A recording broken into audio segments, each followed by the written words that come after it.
When I first went on YouTube around 10 years ago, it was a place where intelligent and educated skeptics, Gravity! free thinkers, My cock! and radicals I'm looking all over for Jesus. could come together to berate hucksters and idiots. Sadly, this golden age has ended, and according to Thunderfoot, the atheist community's self-appointed leader and champion, it's all the fault of a bunch of uppity women, black people, and queers who came along and ruined everything by demanding that we respect their feelings. This is wrong. Let's talk about why. I've looked in the grass, I've looked in the bush, I'm not finding Jesus anywhere. For viewers who are new around here, I'll provide a little backstory. The new atheist movement began with the publication of The End of Faith in 2004.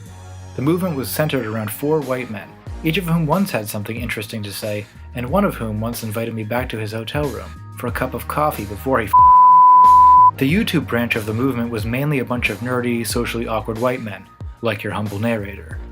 Our intellects and libidos flourished in the new digital medium. YouTube was a venue for isolated people to connect with each other, carrying on discussions and complaining about things that we couldn't complain about elsewhere. I'm so sick of this fucking idiotic conversation. Why'd you compare it to a glass of water again? Go ahead.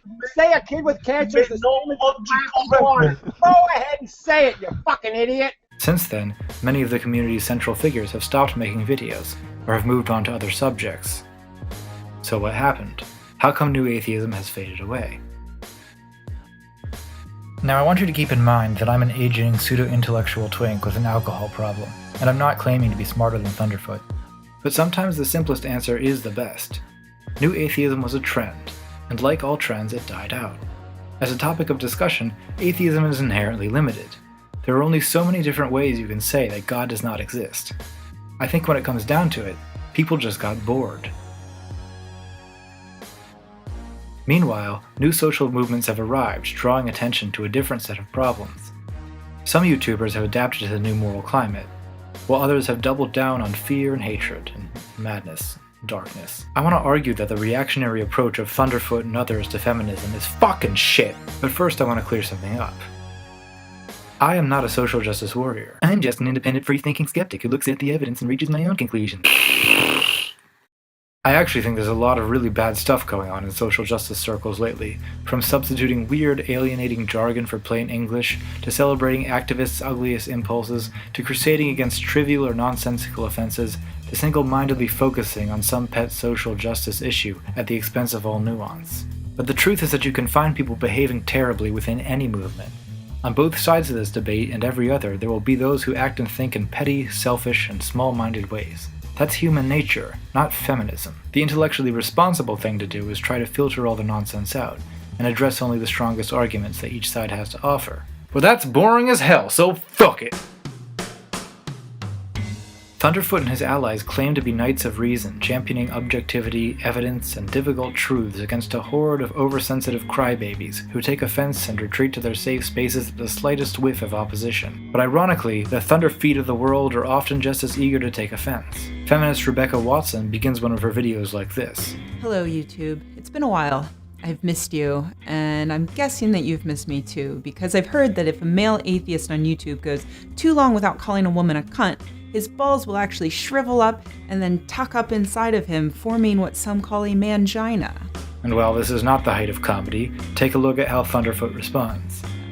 And that was it. That's how the face of feminism in atheism thinks it's the best way to start a charity fundraiser, using this passive-aggressive victim routine to spit poison at the entire male atheist audience. He's essentially crying sexism. Jesus, Thunderfoot, can't you take a joke? Why are these anti-feminists so oversensitive? And this bit of offense-taking is the flimsy beginning of a video with the absurdly overstated thesis that feminism poisons everything. This kind of exaggeration was sort of cute when Hitchens did it, but it's certainly lost its charm. Really?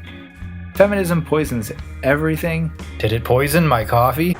How can such a pretty wife make such bad coffee? I heard that. In another video, Thunderfoot complains that atheist conferences are filled with politically correct whiners. I am cisgender male, poly, and disabled, so I am kind of I've got a lot of privilege on this panel. Some of the issues facing the LGBT, like past marriage, definitely biphobia and panphobia. I'm a trans woman, an atheist, I'm poly, and I'm gay. Honestly, Thunderfoot, I don't like listening to this shit any more than you do. I don't think anyone likes listening to it, not even a gay, bi-gender, polysexual wolfkin. But not all anger is righteous, and some feelings are best kept to yourself. Your whole argument is that social justice warriors have ruined atheism by talking about gender issues, which you say you don't care about. Is that why you've made 54 videos about how much you fucking hate feminism? God damn it! This is just not the behavior of a man who doesn't care about gender politics. Compare Thunderfoot's channel, which for the last couple years has been mostly about feminism, with a little science thrown in here and there, with Rebecca Watson, who vlogs mostly about science. Even when Thunderfoot chooses the right opponents, he still gets it wrong. I'm not a fan of Anita Sarkeesian myself. I think she's a single-minded moral fanatic with a one-note worldview. Pornographic adolescent boy fantasies. Ultimate misogynistic male fantasy. A choose-your-own patriarchal adventure porno fantasy. Adolescent male power fantasy. Most of her videos involve banal Feminism 101 type critiques of video games, an art form that she basically disdains, and seems to view only as an opportunity for her to exercise her repetitive, tiresome style of generic feminist nitpicking. And yet the central argument of her videos is that video games often contain lazy and sexist writing that excludes women from an important area of cultural life. This seems to me obviously true, regardless of Anita's tedious treatment of the subject, or her questionable crowdfunding practices. But look how Thunderfoot responds when faced with Anita's totally obvious and banal evidence that men who make video games like to look at women's butts. Most women know that they have wider hips than men, because that's where the babies come out. You know, it's that whole birthing canal thing. His response is essentially to say, "Nuh-uh, this is just a scientific objective representation of female anatomy. Men don't like to look at women's butts. Resident Evil 2 is just a scientific documentary about the skeletal anatomy of the female woman." And here I was about to accuse Anita of stating the obvious, as if we need a pop culture critic to reveal the shocking evidence that men like looking at lady butts.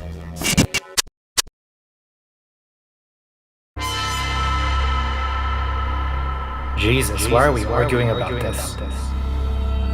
None of this matters. Nothing matters.